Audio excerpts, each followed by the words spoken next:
Good afternoon, or indeed good morning, or good evening, depending on when you happen to be watching this video.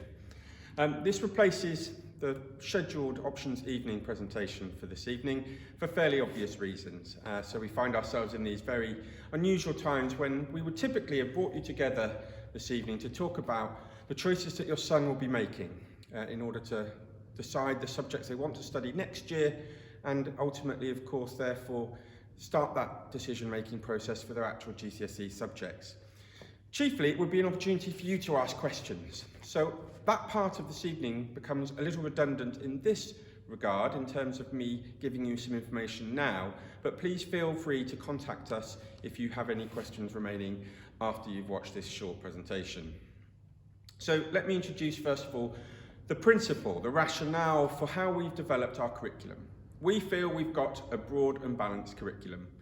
When the government set about making changes to the GCSE spectrum some years ago, they made, in our view, a couple of key decisions that it may have had unintended consequences, shall we say. So, for example, they've introduced the EBAC at the very centre of their curriculum.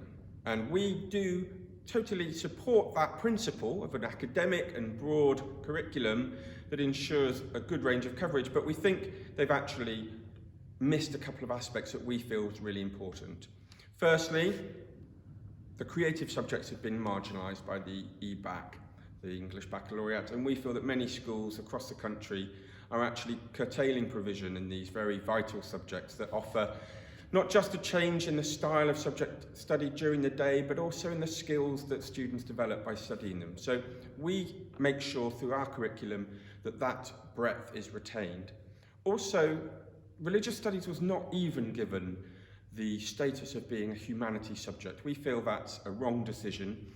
We've gone further though, because in the last few years we've had a scenario where we're committed to all students having a religious studies part of their curriculum through to Key Stage 4, but we've decided that the difficulties that created in allowing choice as to whether that was a full or short course GCSE needed to change. So for this year group, there will be compulsory religious studies content for all students, because we feel that it gives people a better understanding of the world that's around them, and it really develops their ability to be empathetic to one another and to the plight of others around the world. So it's part of our core curriculum, and as a result come out of the options process. Okay, so what are we asking your children to do? So the decision that they are left with is which languages would they like to take forward, which of the humanities, and which of those creative subjects. In Year 9, they'll be studying 12 subjects in all. 5 of those are up to their choice. So clearly we start with English and maths as a core priority for all, the 3 sciences and RS as I've just described, and then 1 language, 1 humanity, 1 creative subject, and then 2 free choices thereafter. That could be a second and a third language, it could be a second humanity, and perhaps 2 creative subjects. The choice is theirs. I would recommend that you allow it to be their choice. 12 subjects at this stage is a really broad curriculum. It obviously will lead into what they get to choose in Year 10 as well. But my overriding feeling is that at GCSE, students should be given a chance to study the subjects they really want to. Ultimately, we have a very narrow curriculum in this country at A-level, and they'll be needing to just select 4 subjects at A-level, perhaps even only finishing 3. So the ability to specialise will come later. Now, let's let them focus on the subjects that they're going to enjoy.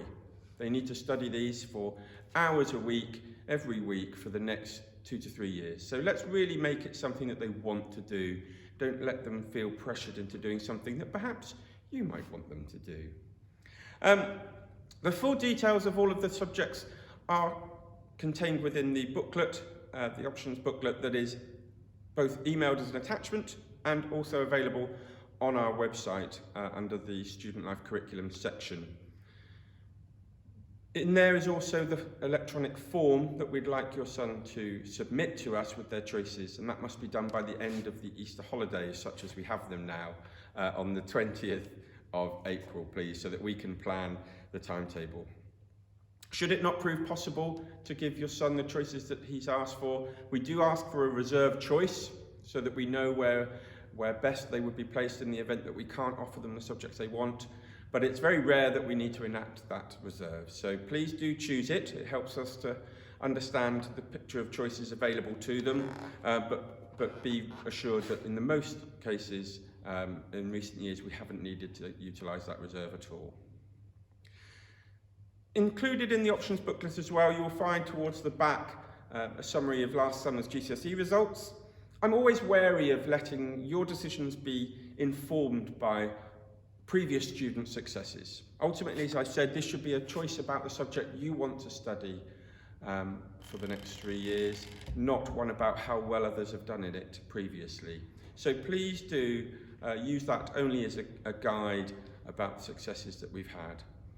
There's also more information there as to exactly how to complete the form. I really do hope it's self-explanatory, but there is one thing to point out, and that is that you can just select the same subject multiple times, but that won't give you any greater probability of getting your chosen subject. So please do use the reserves as they are intended, and please do carefully check your form to see that you have completed it as we would require. So that's enough from me for now. Hopefully the booklet does give you the provided information. We may have droned on a bit had you actually come to the evening this evening, so perhaps you're getting off lightly by just getting a few minutes clip from me. But if you do have questions that remain unanswered, please do get in touch, as I've said. Next year we won't have an options evening for their choices in Year 9 that they take for their final GCSE subjects. The new subjects that will be available to them in computer science and physical education, information is contained within this booklet also, so please do feel free to read ahead, but you'll need that information ultimately this time next year. Thank you very much for your attention, and thank you also, of course, for all the support you've given us through this very interesting time. I hope that your families and yourselves are well and ready to come back to us when we reopen. Thank you very much.